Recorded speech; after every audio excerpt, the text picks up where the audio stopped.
తర్వాత ఏది మందు మందు మందు అంటే మందు లేదండి అంటే మందు లేదా ఎక్కడికి వెళ్ళమని చెప్తారుగా.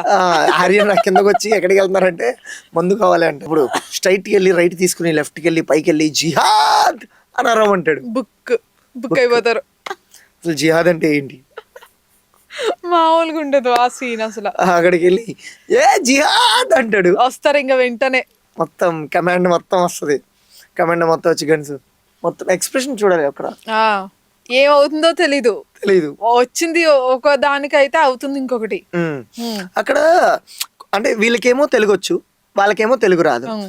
వీళ్ళు ఏం చెప్తారు క్యాంపస్ అంటారు. క్యాంపస్ కాల్ చేసుకుని క్యాంపస్ బ్యాక్గ్రౌండ్ నెట్వర్క్ ఇవన్నీ వాళ్ళకి తెలుగు రాక ఇంగ్లీష్ లో ఉన్న పదేళ్ళే పట్టుకుని ఓకే వీళ్ళు ఖచ్చితంగా తీవ్రవాదులు వర్డ్స్ యూస్ చేయగానే అని మన వాళ్ళని వాడతారు కదా. నాలుగు పెద్దోళ్ళ పేర్లు చెప్పండి కామైపోతాడు అనగానే చంద్రబాబు నాయుడు, మేము వెంకయ్య నాయుడు. మీకు ఎంపీ కృష్ణంరాజు గారు తెలుసా? ఆయన మేము ప్రతిరోజు అసలు అది ఎప్పుడు చూసినా ఫన్ గా ఫ్రెష్ గా మంచిగా ఒక స్ట్రెస్ బస్టర్ అని చెప్పాలి అంతే.